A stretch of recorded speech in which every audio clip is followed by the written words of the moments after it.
Mubvunzo wangu ndewekuti oneka Mama V. Pane mafunga haatenderera tamanzwe mushonga. Timbotiudzai zviri kufamba sei, vamwe vari kuti makamhoresa vanhu muri kubvuta chipo. Mubvunzo wangu nzvimbo yacho clear air. Zviri kuitika ndezvekuti ndine nyoka 5 handiti imwe yacho ndakapa Angosend.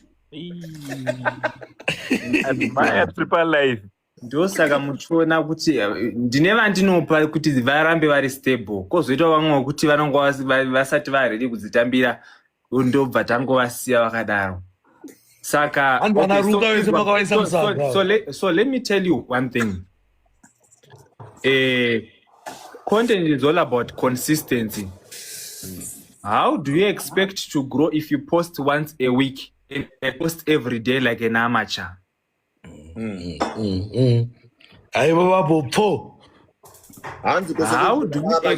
How do you expect Iwewe to grow when Iwewe, do you know kuti someone with half your talent is doing better?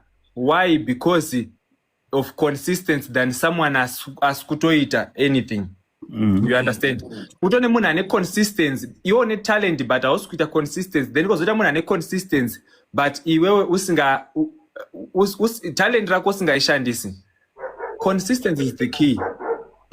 Inini ndinoposta every day, ndichidya, ndichigeza, ndichibuda panze, ndichidriver. Every time patinoona paine content to an extent ekundotogona kutodriver every week kuenda kwaMutare for shooting. Saka iwe ukaposta once a week and you expect to grow, how? Okay. Then number 2, kune vanhu anonzi momentarily growth. Pane nguva yekutoti munhu akagrowa, not everyone is supposed to be a celebrity, or not everyone is supposed to have more followers. Unonga atosvika parichi yake watoguma paanogumira, imimo vamazokoti nemhaka yekuti akaasociata nanengi, saka ndo paagumira ipapo. Atoguma ndo paanonga atogumira. Because let me give it this way.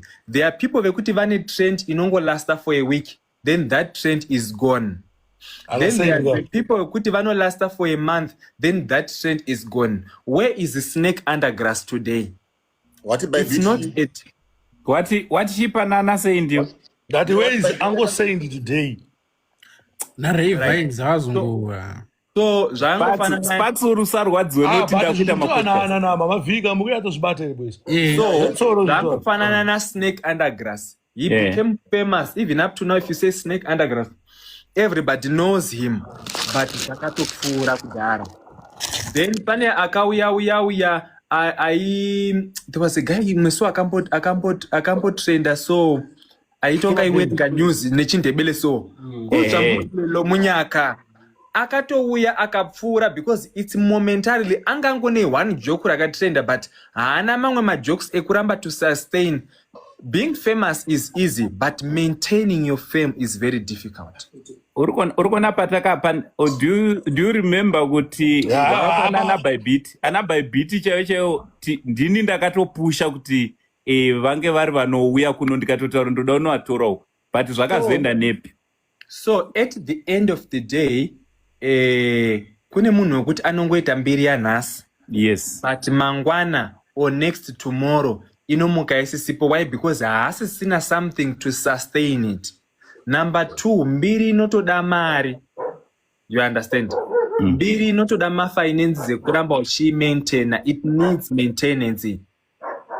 Okay. Hands like Firadent akatoya akatobuda mutrend like that. Zvokudai takatosangana nawo na Mama V ndio vakatotura chip.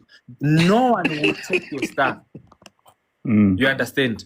On that note, there are some other people who you have worked with before and they are bitter now. Why? Because pamakashanda mese makaita mahashi relationships.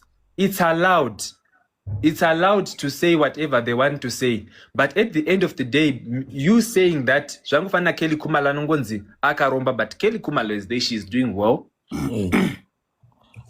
Okay. Wasamurungoti famba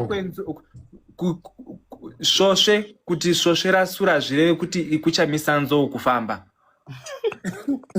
uri kuona zvakafane uye ari kunyora kuti anyora kechi3 kana kechi4 hanzi avo vanonzi angosendi ndiani kechi4 zvinongokuradza kuti uri kuvaziva but saka at the end of the day it's about who and who, how do you grow.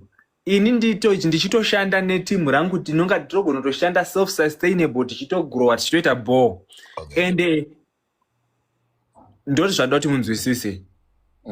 And number 2, ukaona munhu anotanga kutokublema kuti iwo wakaromba, that person ari kutopractice the same thing kana kuti ndo zvaari kutoita but ari kufila kuti power rako. Inini munhu akandiudza kuti wakaromba ndinozviappreciate. Why? Because my power passed your power. Okay. You understand? You remember kumusha zvizi uchienda kuchechi basa uyu haugoneki iwewe. You understand? Muroyi akakutadza anokuita iwewe muroyi. Power pass power.